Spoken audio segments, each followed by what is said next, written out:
bit. Yeah. Right, mate, we're here. Yeah. Finally got booked in for the podcast. How's it all going? Yeah, really good, thank you. Yeah. Excellent. So how long has the gym and the club been open, or is it an academy, or? Yeah, I would say we're with Martial Arts Academy. Yeah. Yeah. And then the CrossFit aspect is a box. Is it classed as a box? Yeah, that's like the CrossFit terminology, a box. Right. So how long have you been open now?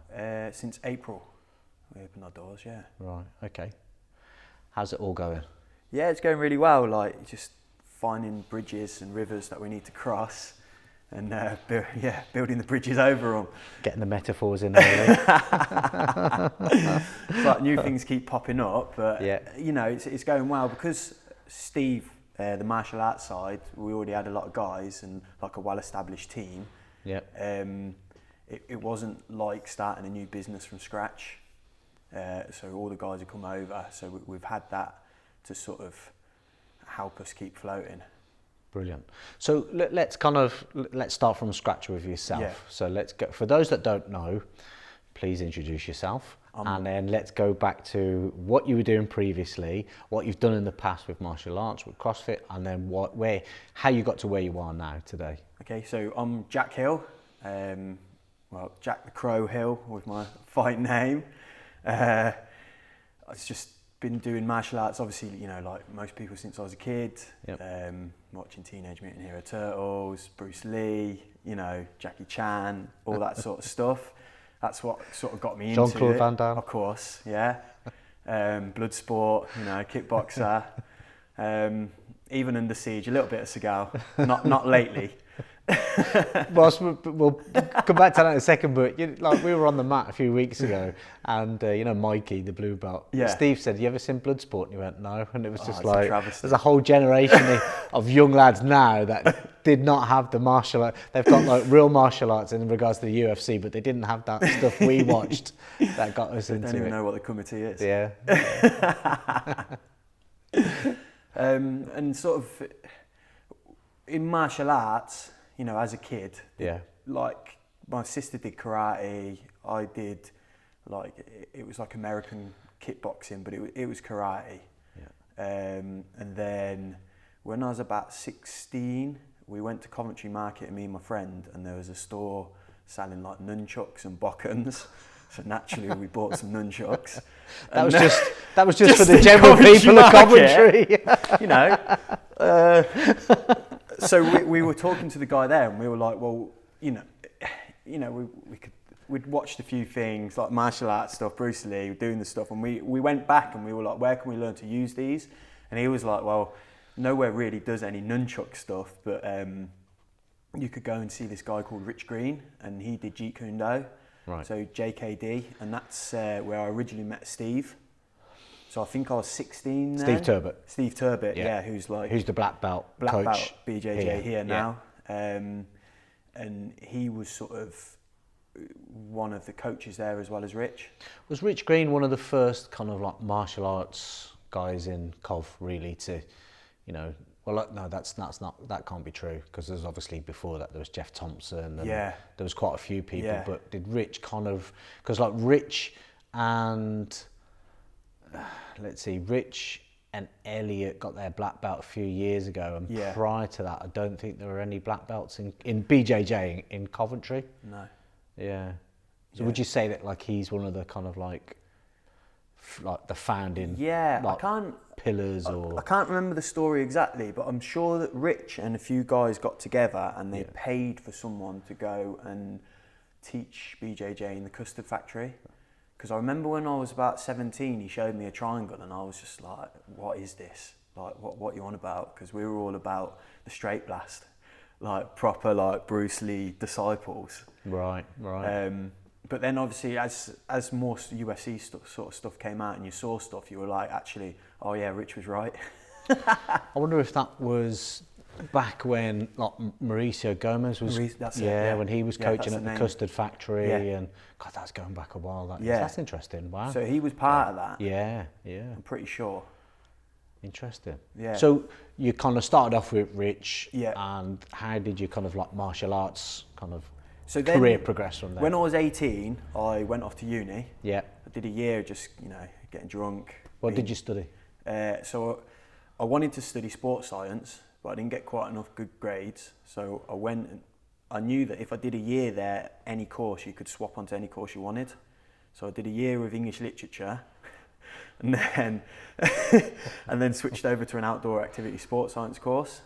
Is that a real degree? Yeah. So every Friday we either went out rock climbing or walking in the hills or kayaking. Yeah, it was really good because that's sort of my other massive interest. Yeah. Outdoor activities. Yeah. Oh yeah, brilliant. And sort of the sports science. Yeah. Right. Okay. So I arrived there. There's no JKD. There was part of like a uni course. Like you could go to Aikido for free. So I went to... Which uni did you go to? Bangor, North Wales. Oh, okay, cool. So I went there because I wanted to windsurf and rock climb. Yeah, I was young, didn't care about what I did. Just wanted to do what I wanted to do. Yeah. So looked around at the clubs. There was like an Aikido one you could go to for free. So I went to that and I was just sat there like, what is this? Because like it just wasn't for me. I've met some guys who are really good at Aikido and stuff, and like with the Bokkens, and if that's for you, that's for you. But I was just like, come on, mate. Yeah, I suppose you could argue that it's got its limitations in a real life scenario. Yeah, and it was like very it's not much like an open challenge for Aikido. Yeah. For Aikido clubs to come down. Them off. It's but what if you want to do. come down, yeah. Well, not man. Let's throw the gauntlet out there. Well, we actually used to when we were a bit homeless for a while with our club, because going forwards many years, we used to go and train in an Aikido club, and they let us rent the space out. So that's why I'm a bit more respectful than other people. There you go. Cool. Towards them, they certainly help you learn to break fall. So then I was there. I took up it was like a sport kickboxing. And then I met a guy called Gaz Storman, and he was like a bouncer at a nightclub there, and he used to run a class on a Sunday. He'd had a couple of mixed martial arts fights, and he used to run a class on a Sunday that I went to, and it was basically it was quite funny because it was in this club, and we had to like run down the stairs, pick up the mats from this little cubby hole, and the warm-up was running up the stairs with the mats, laying the mats out on the dance floor, which we'd had to mop from the previous night and like sweep up. It was still when there was glass in clubs. Sweep up all the glass, like put down the mats, right?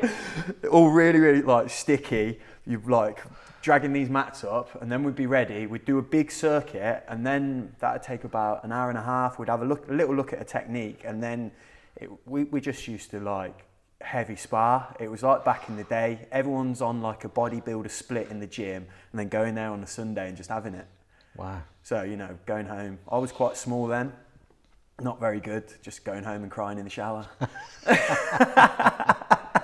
So was that the catalyst for you to get into MMA? And because you've had, for those that don't know, you've actually had how many MMA fights? Is it 10 sort of.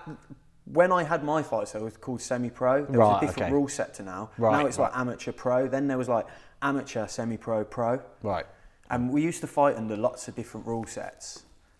It was a bit, it was Wild West back then. And we, as part of the club, it's called the Pound MMA. Still going now at the Steelworks in Bangor. Gaz is still training. Training people. Got a few good guys there. We used to just enter everything. So we entered strike and grapple competitions, they used to be called. I got a bronze medal in I think it was the Sambo North Open. Like we would I did a few continuous kickboxing things. Like there wasn't much to go like actual sort of MMA things, so we'd just enter everything. Yeah. Whatever you could get into. All right, well, I think you also said, was it one of your mates, the first person to beat Conor McGregor? Is his name? So Dave lost to Conor McGregor in Cage Warriors, but that's later on when I came back to Cov. Oh, okay. Yeah, I was actually training. What was his name? Dave Hill. Dave Hill. Yeah. Right. Okay. So no relation. No relation. Yeah. So I was training with Paul Janu, who comes here. Brown belt. Yeah. Obviously, he's like, been about for a long time. He had a club up in Urban. Right. It's another gym in Leamington. Noel, great guy, he's a friend of mine as well. Met Dave there, and he fought Conor McGregor for, I think it was the Cage Warrior lightweight title. Yeah. Because he lost to someone, didn't he, initially on the grounds of grappling? On the basis he didn't have any grappling, and I thought it was. No, he was another Irish guy who went to. He fought in the UFC as well. I can't remember his name. Oh right. Okay. Yeah. Oh okay. But that's quite funny because like Dave's in the weigh-in and Conor's got like a proper bone on, mate. It's quite weird. Like everyone's just like, what's he doing? If anyone goes back and watches it, it's really weird. Like Conor is like getting well into it, like really into it. All right. He's got probably cut that bit out. Ridiculous. It's the same thing I think when he weighed in against Mayweather and he just loves the crowd, doesn't he? Yeah. Bizarre. So you kind of came back from uni, carried on with the kind of like MMA and stuff like that. But, for those that don't know, you've also got a brown belt in Brazilian Jiu-Jitsu yourself, had MMA bouts, and I suppose the big thing, which is, why we're kind of podcasting today, is that you actually were a teacher. You went into teaching, didn't you? Yeah. Well, special needs teacher in a special needs school. How long were you doing that for before you because you've more or less given up and walked away from it? Yeah, so I've gone part-time now at the school, but I've been teaching at that school now. This will be going into my 5th year. COVID years are hazy. Yeah. So I was teaching, I started and then I taught there for a term and then the COVID years hit. Do you think that's because everyone was just getting pissed every day? Well, because all of our kids have educational healthcare plans called EHCPs. Yes. They were entitled to come to school, so I worked all the way through. Right. But not all the children came in because obviously, some of the kids have like special, illnesses and things like that, which made them particularly susceptible. More vulnerable to COVID. Yeah. So I was in sort of part-time. We had like a rota where we go in. Right. Well, how did you get into that, Jack? How did you get into teaching? Because that's quite a niche area of teaching. So it's quite a long story, but I'll go through it quickly. So I came back from uni. I taught seasonally. Like I'd be a waiter and then I'd go away, I'd teach windsurfing, or I did the season being a kayak guide, North America, I'd done stuff in Kars, done stuff in Turkey, and then I was like, I need to get a proper job so I can afford a mortgage. I lived in Kos. Did you? Yeah. Whereabouts? Cardamina. Yeah, like the holiday ghetto. Like, so we were just outside Cardamina. That's where we go. What year were you there? Oh, I was there in 2003. That was the first place. Maybe. That was one of the. Maybe 2007. Oh, okay. No, maybe 2009, a bit later. Oh, right. But funny story, like amazing place. From got some stories from Cardamina, but not on the podcast. When I worked for a company there, they set up a place in Turkey. In Bodrum. Yeah, near Bodrum. But it was a sailing place, but the Turkish customs impounded all the rope. So you had to buy like these Turkish rope for the things, but it was made out of cheese, so you couldn't use it. It used to fall apart. So they got all of us, and we basically had to take all this rope and smuggle it into Turkey on this on this ferry. Yeah. Just ridiculous times, mate. So yeah, go on. So back to the education. You're having some flashbacks there, aren't you? So how did you end up teaching then? How did you get into special needs teaching? So came back to Cardiff, did my PGCE Birmingham, got a job in Cardiff, taught for a term in a class that I wasn't ready to teach yet. They taught me a new one, they ripped me apart. So then I taught sort of supply for a while. Yeah. Ended up working in London for a bit. Went to a place and ended up teaching nursery. Came back to Cardiff, taught nursery, reception for a bit, and then I just happened to have lots of kids sort of come through with varying different needs, When you say nursery and reception, was this mainstream or yeah, special mainstream. needs? Oh, okay, right. Yeah, right. so then just I had a few children come through with autism, few children come through, children with Down syndrome, and then just sort of built up experience in it. And then I teaching wise, I'm better at teaching younger children. I just found that out, and I also sort of was good with teaching children with different needs. I'm quite a calm person, so it was just, I just can let things go, where sometimes some people can't. And then a friend was working at the school that I work at now, and she said, "Oh, why don't you come? We've got a position," and that's how I ended up going there. That's really interesting because it's such a niche kind of like area. But what you said being like mainstream at nursery and like what was the first year? Did you say? Yeah. Like there's not. Do you think there's enough male teachers in the kind of teaching? Well, I think fraternity at the moment. Because do you think there needs to be? When I first went in, I always taught higher sort of. Well, I say higher. It was still primary school, so it's still like year 4, 5, and 6. But then when I actually taught the younger kids, it actually turned out that was better. And then it's like you are in more high demand as a male teacher. So you sort of. It is easier for you to walk into jobs. It makes you better at your job as well if you haven't got that pressure, because you can always just go somewhere else. So you've got a bit more self-belief, I mean, well, for those that don't know, sum it up. What's it like being a kind of like a male teacher in a primary school? What are the kind of additional pressures that, let's say, a parent wouldn't see from the outside?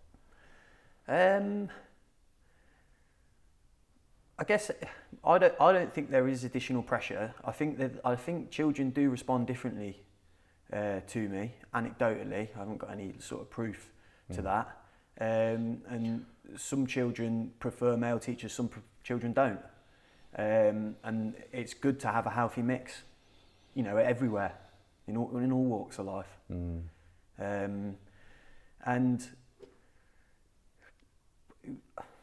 I wouldn't say that I'm an authoritative sort of teacher. Do you know what I mean? I grew up like with my parents and stuff where they teased me a lot. And I think I tend to tease children quite a lot. And that's, if children respond to that, they generally do. When they know it, you're not bullying people, but you are teasing them. It helps people, certainly the children that I deal with, sometimes they struggle to control their emotions. So when their emotions are regulated, you get a little bit of teasing in and it helps them. You're not going to get that out of a book on teaching. Tease all the children. But, you have to know, you learn to know when to do it. But these are skills of the trade that you've picked up as you've gone along. So, I mean, I know you said you're probably not authoritative, but what you could argue is that by your stature alone, because you've got a tall, well-built chap, that in itself can kind of come because you're quite imposing. So that could be subconsciously authoritative. And do you think that's sometimes what kids respond to? Possibly in a mainstream school, but in the school that I teach at now. Right, in a special needs school, that doesn't make any difference. Yeah, and... or could that work against you? Our kids don't care. They wouldn't care if I was 6'7". They just view the world completely differently. So what would be the kind of like variety of conditions that children would have? So say my last class. So in our school we have two different types of class that we have. They're called, there's 3. There's PMLD, which is like kids with like really, really serious conditions, often in wheelchairs. So physical. Yeah, physical or mental development. Physical, mental learning. Needs. Okay, right. Okay. So they could have neurodiverse conditions as well as physical underlying health conditions as well. So I haven't really had any experience in that class. And then we have 2 other sorts of types of class, which we call them inquisitive and constructive. And inquisitive are children who, I guess people would say that they're more cognitively able. They're able to communicate better, talk, and can sort of learn to read. That sort of, not that our other children don't learn to read, but they're more likely Okay, so they're taught with more formal lessons. And then we have our constructive children who are like, if they're higher on the autistic spectrum, so find it hard to concentrate on anything that they are not willing to concentrate on, can be sort of very physical or can hate physical touch, you know, like completely massive, wide divergent, but they're more, you know, learning through sensory needs, you know, taste, touch, hearing, smell, rather than through the more sort of how we would learn. Lineal progression, this. Yeah. And they might have one area that they're fantastic in, and no interest in other things, or they might, you know, there's a massive mix, huge mix. Each one of those children's completely different. It's not like how it's portrayed, like Rain Man, where they're super good at, like, oh, all autistic people are great at maths. Do you know what I mean? It's like, some are, you know, but we tend to try and pigeonhole people. It is a massive spectrum. Yeah. And so the class that I previously had were inquisitive, so they were like sort of having semi-formal lessons with them, but also a massive mix, because we've also got like behavioural needs. So say some of the children, they might be constructive, but the other children are really loud and they react badly to loud, sort of, you know, like, or kids like doing things. So they react badly to that. So they might have to be in another class. You know, it's a it's a tapestry of children. And like we don't always get it right. Right, okay. So I had a child, like, who just came into himself in my class, but he was actually a constructive child, and he understands when you talk to him, because when you ask him to do things, when he wants to do them, he'll do them, but he hasn't sort of realised the need for him to communicate out loud to you. So, you know, you have to really dial into your kids, that's like, and find out what sort of makes them tick and how to, and it can be trial and error. So I suppose with mainstream school, you've got curriculum-based learning, and this is where we expect you to be the national kind of standards. How do you set like a learning goals or curriculum, or So I don't know, how do you do our that down school has special literally needs? spent the last 5 years developing like a new curriculum that's sort of fit for purpose, that when children get to the end they can go on to the actual national curriculum, or if they show, we call it a spiky profile, where they're really good at this but they've got no interest in that, and it might be that here they are doing national curriculum because we want these children to do as best as they can, but it might be here that they're still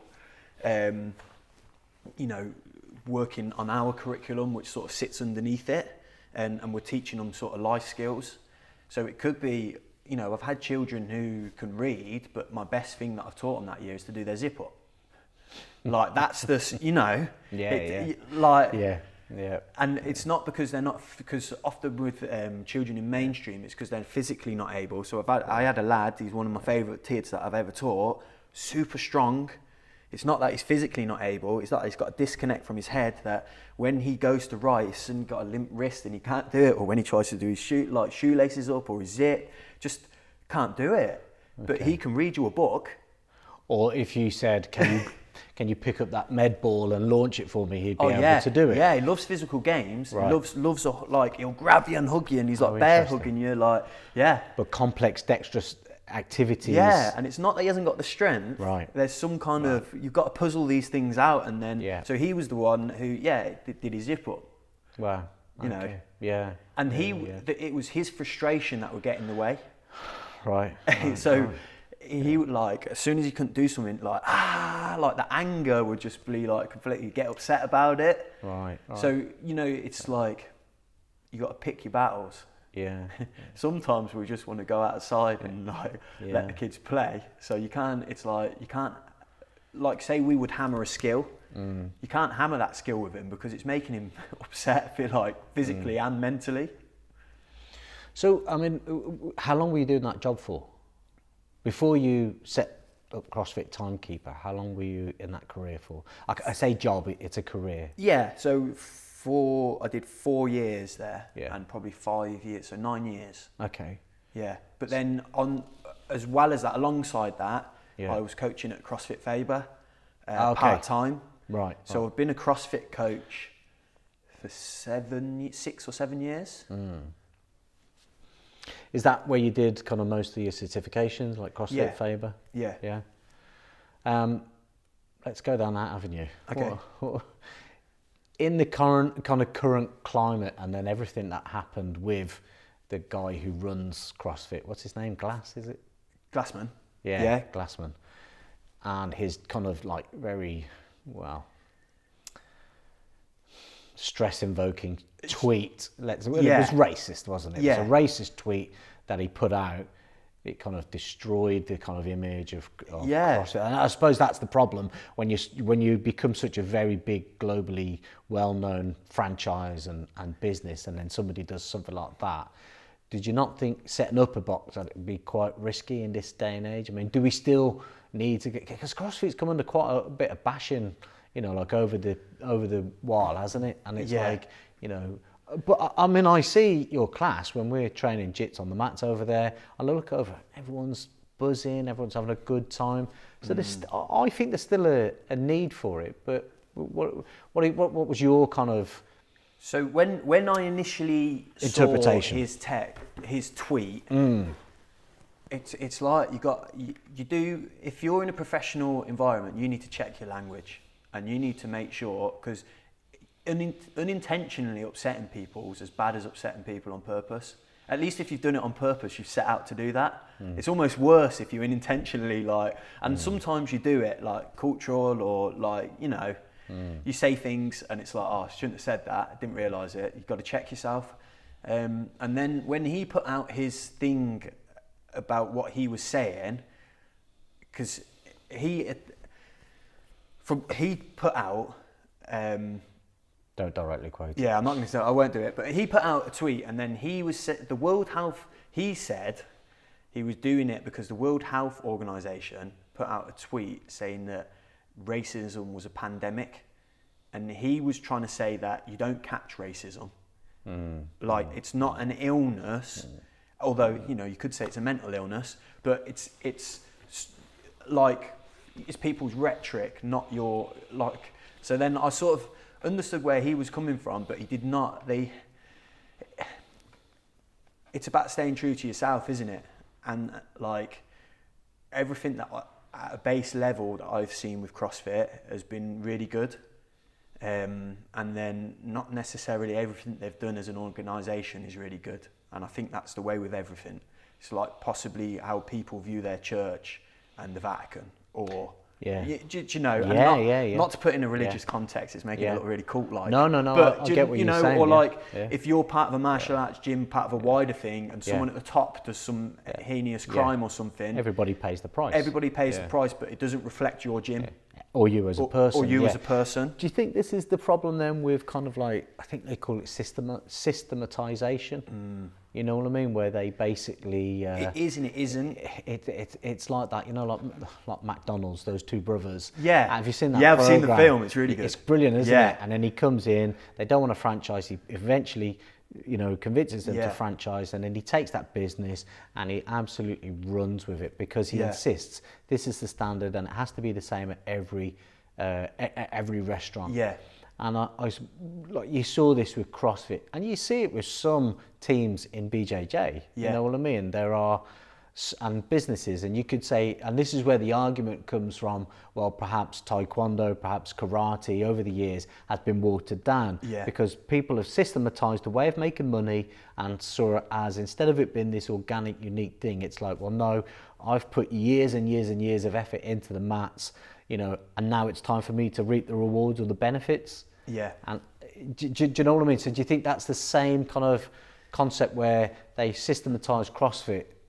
So you knew if you opened the box and somebody, didn't matter if they came to this one or CrossFit Faber, they'd be able to squat, they'd be able to learn how to bench, they'd to clean and jerk, they'd be able to do the WODs, the workout of the days, and those WODs are going to be the same whether you're at this location or another location. So what I like about CrossFit is they made the CrossFit Journal, and anyone can go on that. Anyone can sign up to the CrossFit Journal, and it has all the methodology, it has all of the ways to do things, and now they're sort of making videos of everything, and you can watch them. But you can read articles, how to make a DIY gym in your garage, how to make a CrossFit gym, and some of them, you know, and you can do anything. So there is no pay barrier or paywall to do that. You can just go and look it up, read about it, and learn. Was this after the tweet? No, this has been forever. Right. And they release a workout of the day on their website, and you can post your things, and that's how it originally grew. Now, there's a different, because it's an affiliate. I think, what's the word if you like get a McDonald's and things? There's like, because we're affiliated, so I make the program here. Oh, okay. So that it's not set everywhere. It's like you can't walk. You can't walk into a CrossFit box down the road and we're doing the same. Might be doing the same workout of the day. It's not set like that system. Okay, yeah. So it's bespoke to this club. Yeah, it's bespoke to this club. So we program around our members. You can buy in. CrossFit does do an affiliate like buy-in. You can buy into the program and it will be the same. Or there's like various different NC Fit.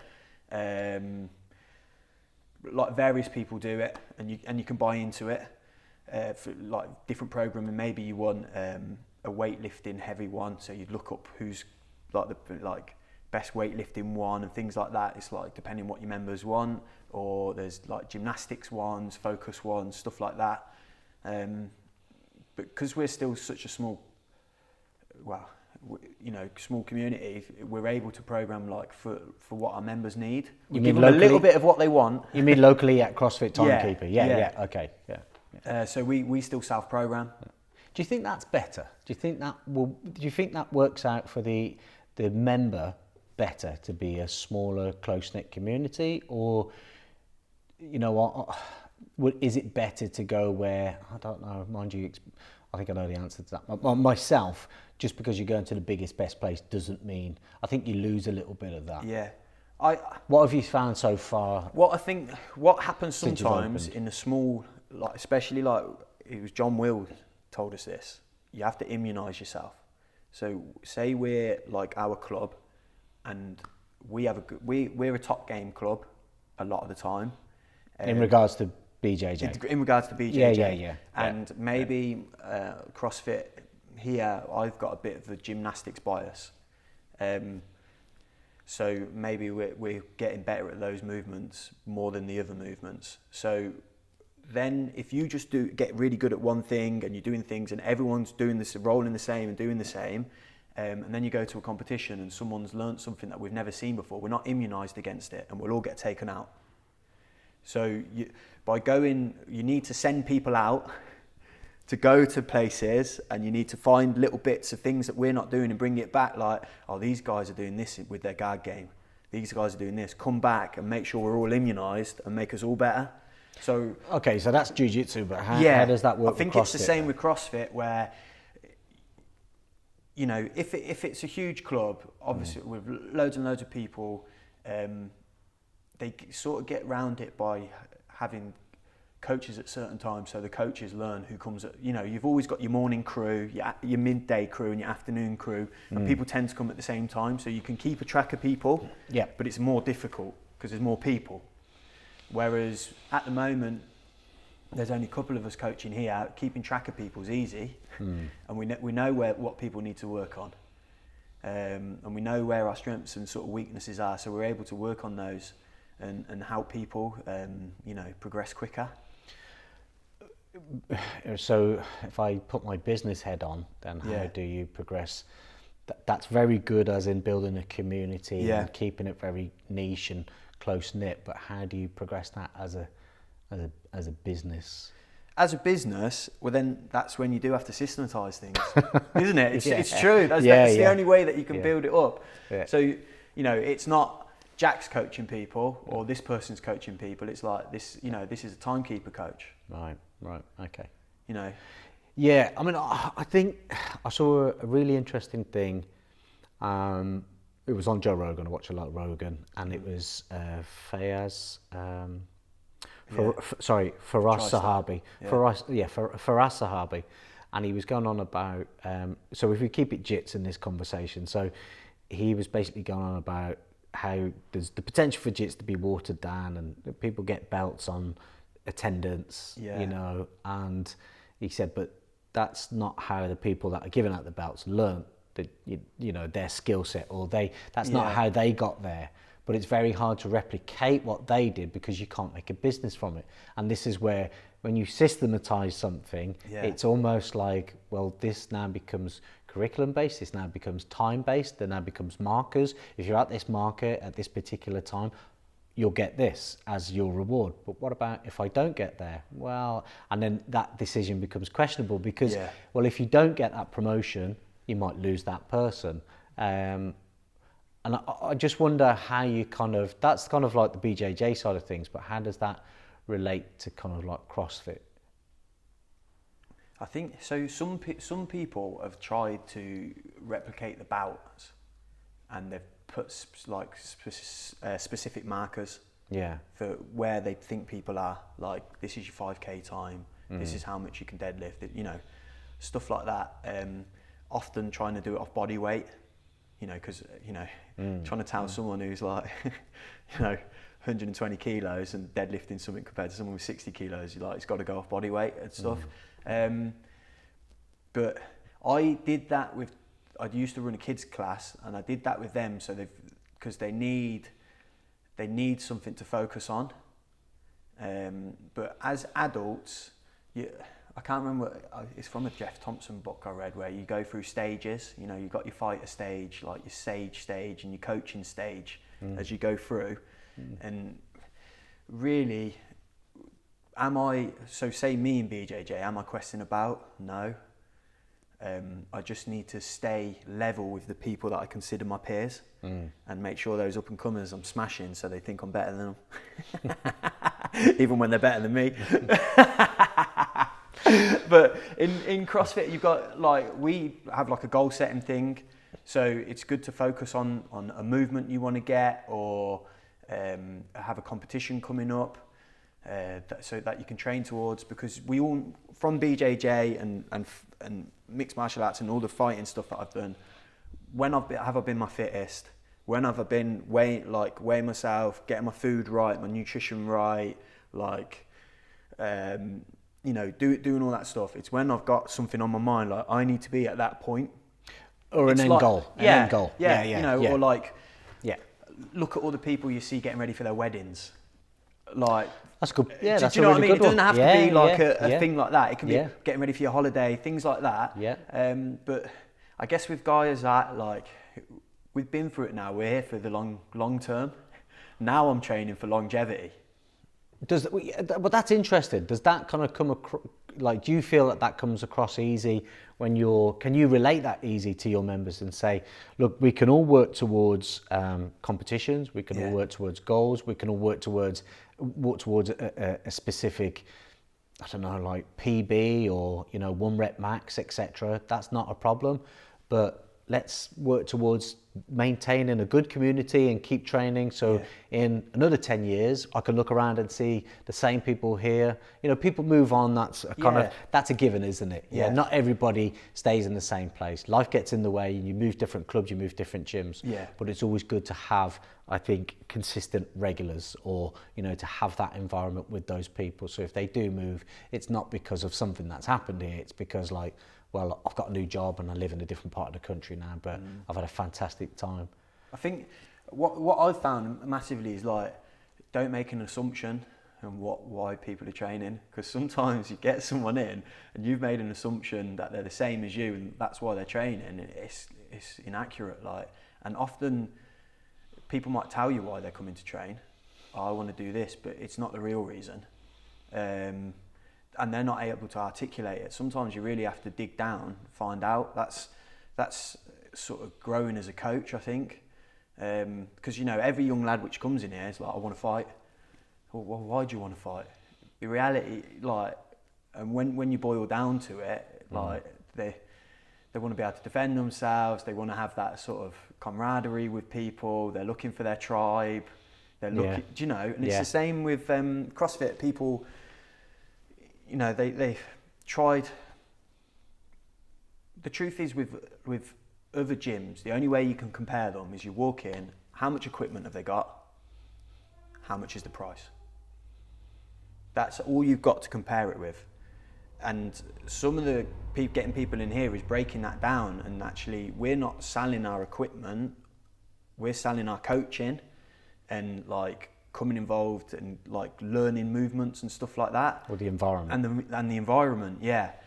So, and then you've got to find out, so like why have they come here like specifically, like have they had a bad experience somewhere else, or did they just not have the confidence?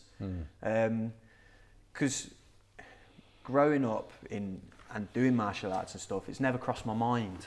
I'll just walk into any gym and train. I've never been apprehensive, but it's like people are really quite, worried walking into a new place. Yeah, but you've probably got an underlying relatively good base of confidence. A lot of people will be struggling with that, which is why they're here. Yeah. And they want to kind of improve that. I mean, I've said it to a friend recently who got into BJJ, and he put the gi on, and he's like, I felt like an absolute fool. Yeah. Do you know what I mean? Yeah, of course. I've got more gis, and I've got like suits, actual wedding suits or smart suits that I wear to the office. And we've been doing it like long enough now to think, what would you feel embarrassed about that for? But it's such an alien thing. Yeah. And it might be for somebody to come in to put like, to chalk up their hands and put wrist straps on, or wear, nanos, or like put on knee sleeves, etc. And they might just think, oh, I don't want to do that, because it's. I know what you mean, especially, I'm not going to go to the chip shop in my gi. You should. I'm a brown belt. You should, mate. You should just see what happens if you do that. People do, though. I mean, I do if I've, there's been many times when I've rocked up here and I thought, I've had my shirt from work or whatever, and I thought, I'm not putting my shirt back on. Yeah. So I have walked into shops with things. People do give you odd looks, but like you're saying, it's just, and I always tell people now, from the sort of bouts that I had, right? I had to walk in half naked, and then I had to fight someone to submission and knockout. Like, people are like, why are you so calm? It's like, well, if I go into have an interview, they're not trying to knock me out. I'm not naked. And I always just think at the end of the day, if it goes wrong, I'll be able to knock them out myself. So it's just it puts a perspective in it, not of going to the pub and row people. You just got a confidence about you without even knowing it, because people hate walking around naked in front of people, but here everyone's always trailing about because it gets so hot. You don't even realise it.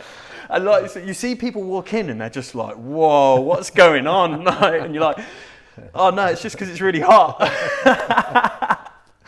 There's an element of comfort where people will get undressed either over there or being at the beach. Here. You don't think that's odd being at the beach. Yeah, that's true. But you might think that's odd if you walked in and you've never experienced that. Yeah, that might be a bit overwhelming for somebody who's not experienced it before. Yeah. Okay, so let's say for somebody that does kind of come in and joins like CrossFit, how do you baseline them? How do you do goal setting? What's the most important thing to kind of to understand at the beginning of their kind of like CrossFit journey? Yeah. So that'll do. we have like a two-way thing. So we ask people, do you want to learn in a group, or do you want to learn like one-to-one? Oh, that's good. Or, And then normally it's the price. Obviously one-to-one's more expensive. Of course, the group's cheaper. Most people just unless they're really worried about things, so they come and we run an intro session. We've got 3 intro sessions that they come to, and we just cover all the basic areas. And while we're doing that, I talk to them, I ask them, I look at their flexibility, I look at their strength. They tell me what they've done before. Because, we do it as well. Someone will ask you, how much have you done? Oh, yeah, I've done a little bit of that. I've done a little bit, because we have done a little bit of a lot of things, as well as a lot of other things. So getting it out of people can be difficult. And where do you put the yardstick? So you do have to watch people. Don't listen to what they say. Look at what they're doing. Okay, so there's an element of objectively looking at them. We're British, so we don't be like, yeah, I'm the best. Like, no one's come into my intro class and told me they're amazing, even though some people have got like a background in something and they are very good. Right, okay. You know? Yeah. It's a little bit more kind of, yeah. What's the word? A bit private and yeah, not so gun-ho. So, okay, so a bit of questioning, a bit of kind of like chat. And then is there any kind of like physical mobility screening, or do you say like if you've chatted to someone and say, well, okay, have you ever deadlifted before? Yeah, so so there's like the first one we do, we look at the deadlift, I look at the back squat, but we always start off with PVC pipes. We always start off with doing it with no weight at all, like an air squat, and you can tell straight away, you know, what are their feet doing, what are their knees doing, what's happening at their ankle, what's happening at their hips. Are they leaning over? Like, are they leaning over? It's probably their hips. They're doing this. It's probably their ankles. Like, you know, you've already ticked off your boxes. And then most guys who come in, who've done sport and stuff like that, or have done bodybuilding before, they struggle with the front rack. You know, when I started, my front rack was down here, and like, you know, building it up. So we look at like the front squat to see what their elbow's doing. And we sort of, you know, you run off that. Everyone's individual, so you have to look at your points of performance. Are they hitting them? Why are they not hitting them? You know, what they call it, triage in it. Triage, yeah. Or screening, yeah. And then we, you know, take them through exactly what our classes go through: warm up, game, skill, strength, workout of the day, warm down. And then if they do have any particular, you know, shoulder immobilities, often people have shoulder injuries. They've done rugby, they've got elbow, wrist injuries. They've done martial arts, you know, or skiing. They've done something, or whatever sort of sport someone's played. It takes a toll on your body. I wouldn't argue with that. Yeah. And like, it's finding out what that is. And helping them around that. So, how do you work around it then? Like, so we've let's say, I mean, if somebody's brand new, they've just joined, and you run your classes at a certain time, and they want to train with everybody else in that class. You've done your screening, you've done your goal setting. How do you then set that person's bespoke workout to what their needs are? So if I see that they're, you know, I don't know, we'll just take an instance, the shoulders. Then their warm down and warm up is going to be more focused on that, or I'll put into the main warm up more on shoulders, just because it'll help everyone else anyway. We're doing a shoulder movement in the WOD. We're doing a shoulder movement in the strength. We're going to, you know, focus on that, and as well as that, we also run mobility workshops that are specifically focused on body areas. So I can signpost them towards that, and then that gives them homework to do. They do that. It's like, we're going to probably run one a month. They do that, and then they could go away and just work on that themselves. Also, it's just getting people to move well, isn't it? You know, if they've got a problem in one area, it's normally transferred somewhere else as well. But you know, you see, like, or if they're really bad, then obviously we refer them to an expert. But I mean, so I think what you said earlier was really good, was the fact that you could probably say to somebody, look, maybe a bit of one-on-one coaching to get you up to a certain level, and then you can kind of drop into the class. That might be a little bit, appropriate, a bit more appropriate. People understand when you're doing stuff like that as well. You know, it's a big thing if you're trying to help them. You're not trying to sell them something. Although you are selling them something, but it's to benefit them. Yeah, there still has to be a transaction that occurs. Yeah. And they get, from those sessions, they get a lot for free that they can go away and work on. Yeah. Because I think we've all struggled with injuries where we get given, you know, our 3 movements and we do them and you, like, get bored to death of them. Yeah, this is kind of... You must see that yourself. Like, and it's almost like by coming in here and having other people around them when they're doing it, you gamify it and they're more likely to do it. I mean, one of my most frustrating things, like especially with injuries, you've got to understand the kind of the time frame, the severity of the injury, and then you can put a healing time frame.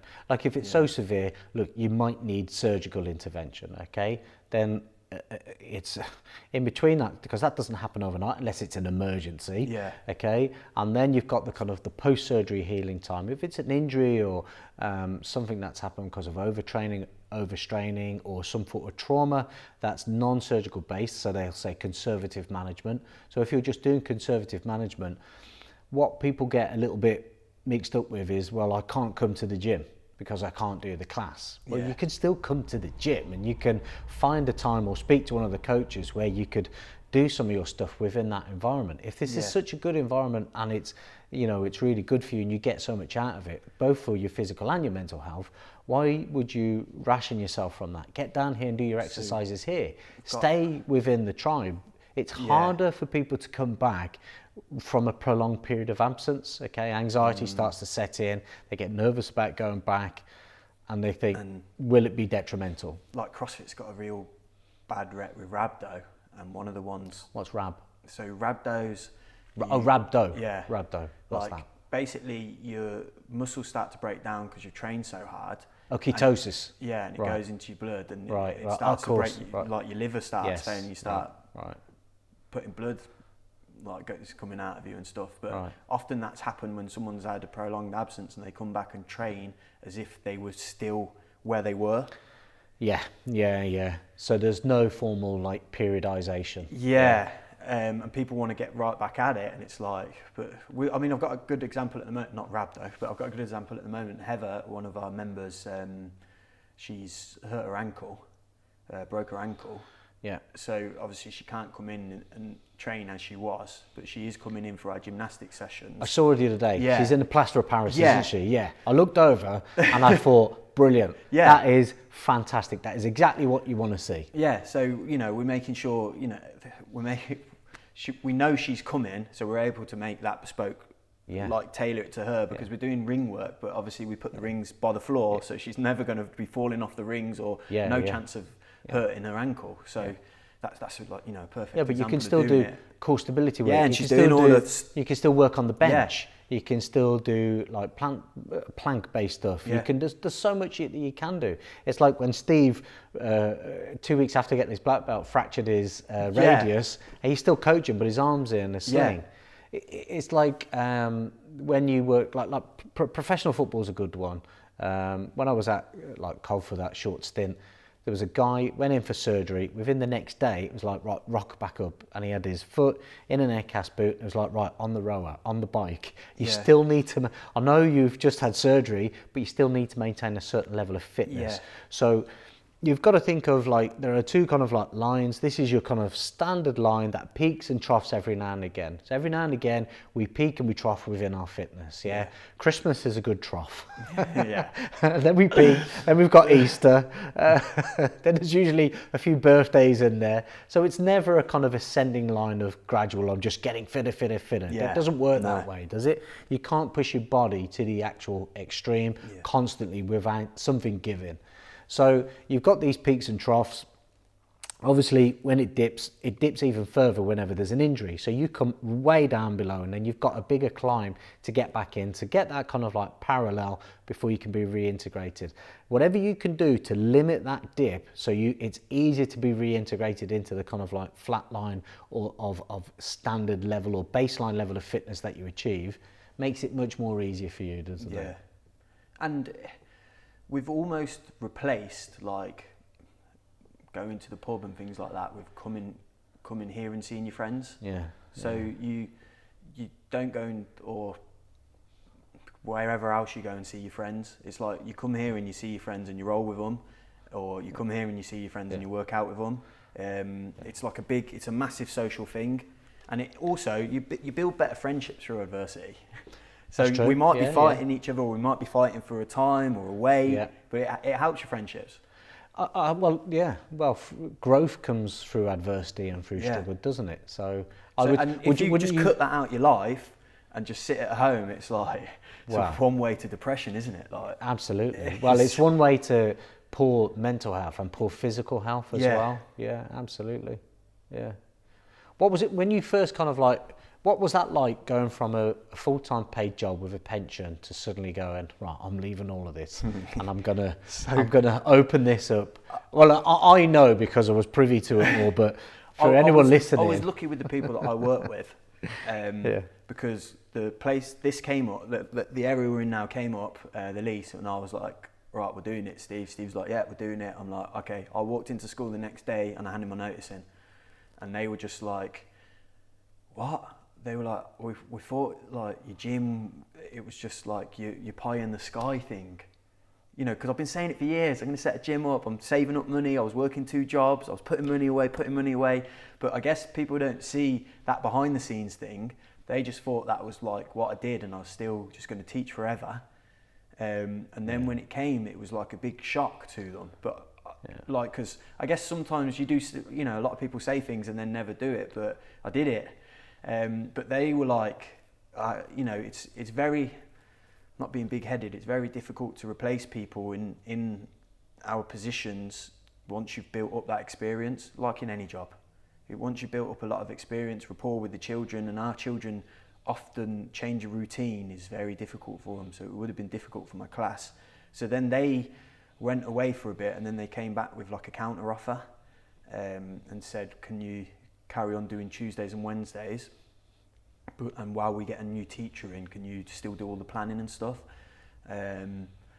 So I agreed to that, and luckily because of that, that covers the mortgage and the car and brilliant. Stuff like that. So you limited the risk essentially. Yeah. But you did have the confidence to say, I'm going to take a leap of faith and see what happens. I'm lucky that they did. Yeah. Like now, you know, I would have been really stressed. Well, there's nothing they can do. There's nothing they can do now because they've given you the offer. So you know, if they do watch this. So still, and now I'm obviously on my summer holidays, getting paid my part-time hours. Yeah, brilliant. Fantastic. Yeah, I think it's better. I think it's better to try and fail than to not try at all. I mean, at one particular point, I had a full-time job and I was running 3 different locations for clinics. Right. And I kind of jumped into the clinics full-time, failed miserably, and thought, I haven't prepared well enough for this. I'd got caught out how my streams of revenue were coming in as well. They had timeframes on them, so it was almost like I could only get paid after I'd invoiced on the last session, and then it was a 3 months waiting list after that. And it's like you need a lot of capital to cover you over. You need cash flow. And I, after a year, it made me pretty ill. No, it was the final year of 3 years. The two first years I was running them whilst doing a full-time job, and then last year I was doing it by myself. And I failed miserably, but I learnt loads in that particular period. Yeah. If going into that again, the preparation would be, I would know exactly what to do, because hindsight is an amazing thing. But it also made me realise that, you know, I was particularly unbalanced in work, and I suppose, you know, you might find yourself in that position because you're now the business owner, you know, the head coach. You've also got your responsibilities to get on the mat every now and again to maintain your level of brown belt. Yeah. It's like, and you're doing your part-time work as well. You've got to be careful that you don't tip too far in the other direction. Being a teacher, my work-life balance was completely unbalanced. Right. And by having a second job, it actually balanced my work better, because when they were like, we need this done, we need that done, I'd be like, I'm going to work. So they were never able to argue against that. When I was at a previous school, and they were like, you know, they were just gunning away sort of thing, like, you need to do this, you need to do that, you need to do this, and you just haven't got time to do things, and you just get more and more stressed. I actually, by having a second job, I was able to be like, well, I'm going to my other job now, and because, like, you know, they wouldn't be able to say anything about that, or if they did, I'd say, can I have that in an email, and they didn't have the balls to put it in an email because they knew, like, they can't, do you know what I mean? So then that actually gave me more work-life balance. And it also means when you walk, like, it's a bit like when you walk onto the mat, everything else disappears because you've got someone who's trying to submit you. You can only concentrate on that. I think with me, like, I'm quite good at compartmentalising when I go. So when I'm in school mode. I don't think about this. When I'm here, I think about this. When I'm training, I'm just thinking about training. So I've been quite good with being able to do that over the years. But I know that, you're right, going part-time at school, though, it's like my workload's decreased a lot, but with the business here, like the learning curve has been so much. At the moment, I'm the hardest part is like learning things and like finding out, like I'm saying, finding out like, oh, you need to pay for this, or you need to do that, or you need to do this. Why haven't you done this? It's like, well, I didn't know. So that has been quite stressful. But it's good because I've got Steve. You know, we're partners in it together. So it's not just on me. And our community is great. The guys on the mats, like, you know, Steve goes on holiday, people step up, or like, you know, things happen. People are willing to give their sort of time towards us and help us. I think that only happens because we're such a tight-knit community, though. Yeah, do you know what I mean? And yeah. I think as long as you can maintain that, Yeah. you'll always have that. Yeah. Also, as well, it's interesting what you said about like learning curves. When the lights go out, and this is what I found running the clinics, when the lights go out and the classes stop, you're then working even more on the business side of things, and that's where you kind of like, you know, got to be careful that you know you maintain that balance as well. Yeah. So similar to your clinics, like I was saying about that first class that I taught, and like I didn't have the ability to teach them yet, and I'd failed, you know, and it's hard at the time, and you know, really upsetting, but in the end it don't matter. Just do something else. You know? Cool. So how can, let's say somebody in the Kenilworth area, Warwickshire area, Cov, wherever, wants to come down to the gym, what's the best thing to do? Give us a call. Go on the website, send us a message, send us an email. But Are you on all social media platforms? Yeah, like www.crossfittimekeeper.com or CrossFittimekeeper on Instagram. Yeah, just get in touch anywhere you want, or just come down, have a look around, come and have a tea or a coffee. Me and Steve are always here. As long as we're not teaching someone, we'll get, you know, and we'll always give people the time of the day. Brilliant. Cool. All right. Thanks, mate. Thank you. Much appreciated. Cheers, pal. There we go. Cheers, mate. Sorry, I hope I didn't go off